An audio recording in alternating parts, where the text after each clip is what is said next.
Romo Panita, Bapak Ibu, Pusaka Persita semua, setelah membacakan parikata suci, marilah kita sejenak menenangkan hati dan pikiran dengan melaksanakan meditasi meta bawana. Kita mulai.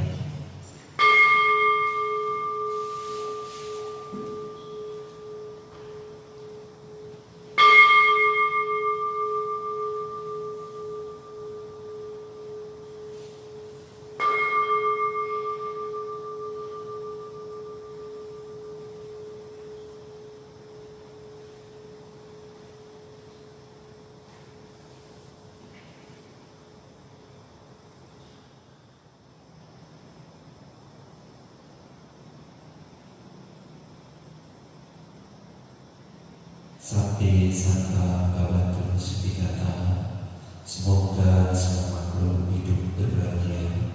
Meditasi selesai. Sadu, sadu, sadu.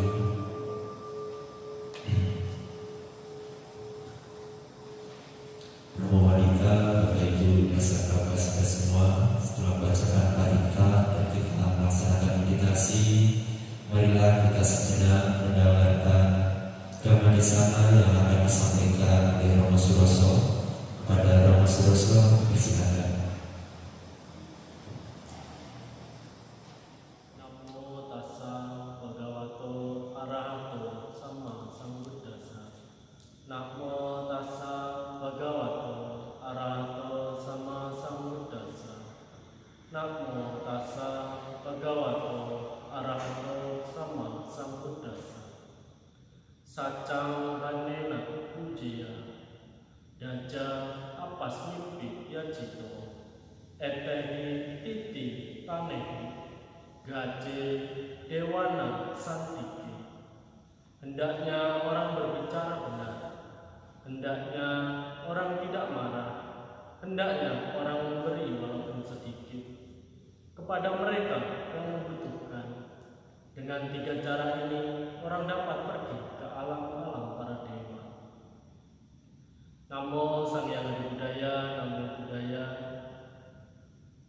Para Romo, Bapak Ibu, Saudara-saudari sedama yang berbahagia, pada kesempatan yang baik ini, kesempatan yang berbahagia ini, kita kembali berkumpul di Wihara Ubarama dalam rangka puja bakti umum malam minggu. Setelah sekian lama kita melakukan aktivitas puja bakti di rumah masing-masing, kita belajar dhamma di rumah masing-masing, membaca parita di rumah masing-masing, nienpo di rumah masing-masing. Pada kesempatan yang baik ini, para Romo, Bapak Ibu Saudara, saya akan sedikit berbagi tentang ajaran Buddha, yaitu mengenai ucapan benar. Pada kesempatan yang baik ini, saya akan menceritakan sebuah kisah yang didasari oleh ucapan yang tidak benar, yang mengakibatkan kelahiran di kehidupan yang akan datang, yaitu terlahir di alam peta, tepatnya di alam peta pemakan tinja, huta kanda kapeta watu wanyana. Dikisahkan, Bapak Ibu Saudara, sang guru atau Buddha Gautama sedang berdiam di hutan Ceta, menceritakan hal ini sehubungan dengan para peta pemakan tinja. Dikatakan bahwa di suatu desa yang tidak jauh dari Sawanti, hidup seorang pria kaya. Dia membangun sebuah wihara untuk seorang biku yang bergantung kepada dana keluarga orang kaya tersebut. Pada saat itu, para biku dari berbagai daerah, Bapak Ibu Saudara, dan tinggal di wihara tersebut. Ketika melihat mereka, penduduk desa dan keluarga kaya tersebut sangat berbakti dan didasari dengan hati yang sangat gembira melayani para biku yang datang pada saat itu. Kebutuhan-kebutuhan mereka atau kebutuhan para biku dilengkapinya oleh penduduk dan orang kaya tersebut.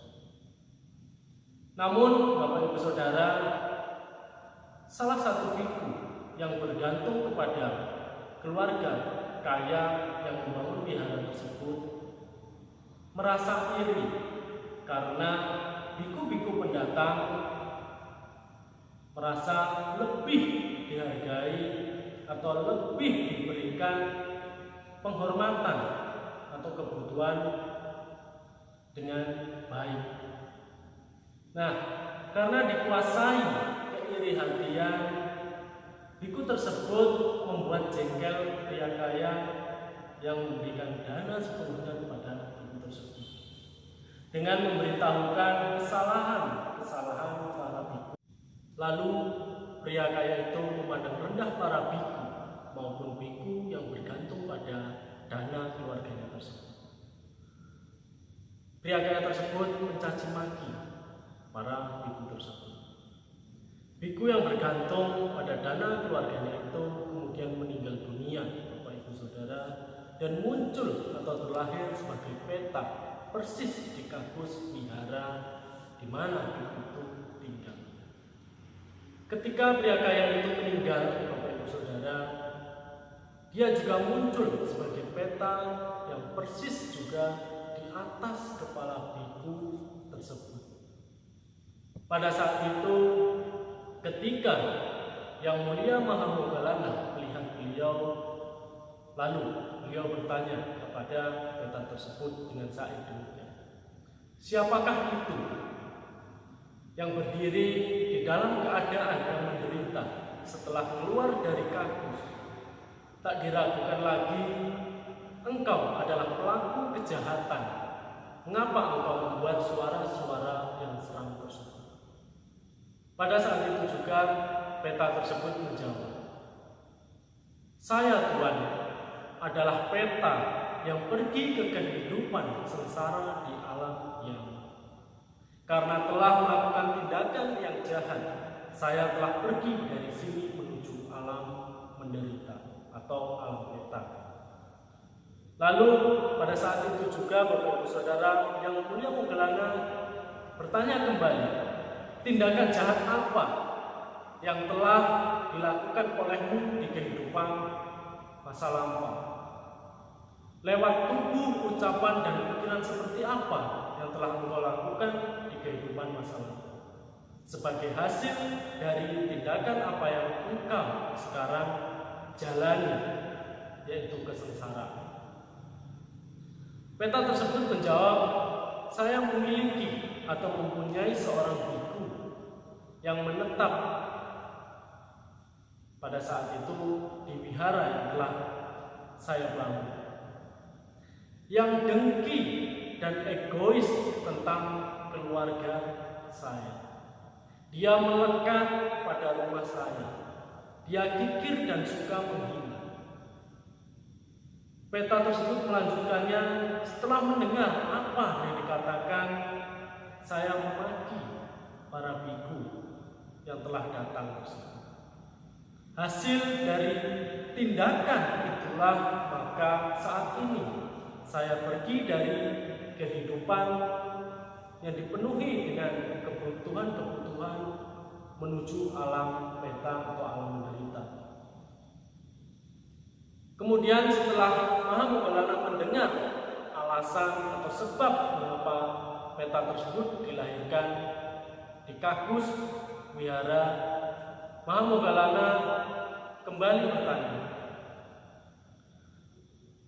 orang yang bergantung pada dana keluargamu itu adalah musuh yang menyamar sebagai sahabat atau teman. Pada saat tubuh orang bodoh atau orang dangkal tersebut hancur setelah kematian, ke tempat tujuan mana dia akan pergi? Peta itu sekali lagi mengucapkan dua syair yang menjelaskan hal itu kepada sang Pera atau Mahamugalana. Saya sedang berdiri di atas kepala, di puncak makhluk yang sama, yang melakukan tindakan jahat pada saat itu. Yang artinya orang kaya tersebut sedang berdiri di atas kepala atau puncak seorang biku yang telah meninggal tersebut, di mana yang sama-sama terlahir di Kakus Wihara. Apa yang diberikan kepada orang lain yang telah aku makan, dan setelah itu aku berakkan, maka peta inilah yang akan bergantung hidup pada saat ini. Mengenai hal-hal ini, Bapak Ibu Saudara, pria kaya itu mencaci para biku yang berperilaku baik dengan berkata, "Aku harap kalian harus memakan tinja karena telah menikmati makanan itu." Nah, karena mencaci maki para biku yang berperilaku baik, maka orang kaya tersebut dilahirkan sebagai peta pemakan tinja di Kakus Wihara. Nah, karena biku yang bergantung pada dana keluarga orang kaya tersebut telah menghasut pria kaya itu, maka biku tersebut pun ketika meninggal terlahir di Kakus Wihara dan bergantung hidupnya kepada orang kaya tersebut. Seperti tadi sudah saya katakan bahwasanya pria kaya itu berdiri tepat di atas kepala biku tersebut.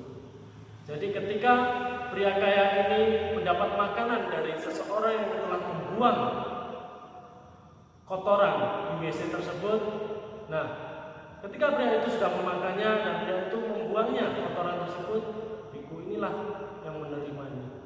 Dia tetap bergantung karena kemelekatannya. Lalu yang Mahamugalana mengajukan masalah ini kepada Sang Buddha. Karena masalah ini dianggap sangat penting, sangat perlu, makanya Sang Buddha menyampaikan khotbahnya kepada para siswanya pada saat itu. Nah, Bapak Ibu Saudara, ada 5 hal di dalam ucapan yang benar yang patut kita teladani. Ucapan yang benar atau sama wacan. Nah, kita harus mendasarinya atau melatihnya dengan berusaha menahan diri untuk tidak berucap bohong atau musawadah. Kita harus menahan diri untuk berusaha melatih diri agar kita tidak berucap atau berkata memfitnah kepada orang lain. Yang selanjutnya, kita berusaha menahan diri dari berucap yang kasar atau mencaci maki yang memunculkan penderitaan bagi orang lain. Lalu apa lagi? Yaitu sampah palapa. Kita berusaha menahan diri dari bercakap atau berucap yang tidak bermanfaat atau memperguncingkan orang lain. Berikut adalah syarat Bapak Ibu Saudara untuk sebuah ucapan yang dikategorikan sebagai ucapan yang benar. Di dalam Anguttara Nikaya, Sang Buddha juga menjelaskan kepada para siswanya, yaitu Anguttara Nikaya sudah menjelaskan bahwa kata-kata yang diucapkan dengan baik memiliki 5 kanda atau kelompok. Apakah 5 kelompok tersebut? Yang pertama, Bapak Ibu Saudara, yaitu ucapan yang tepat waktu. Artinya apa? Ucapan tersebut sesuai dengan situasi atau keadaan atau kondisi yang sedang diperlukan. Jika perkataan itu tidak sesuai dengan kondisi atau waktu atau keadaan yang ada, maka ucapan itu tidaklah perlu untuk kita sampaikan. Yang kedua, yaitu ucapan yang benar, yaitu ucapan yang memberikan pemahaman akan kebaikan dan tanpa dikurangi atau ditambahi kebenarannya atau kehakikiannya. Itulah ucapan yang benar. Yang ketiga yaitu ucapan lembut, Bapak Ibu, yaitu disampaikan dengan lembut. Jadi kita menyampaikan hal yang jujur dengan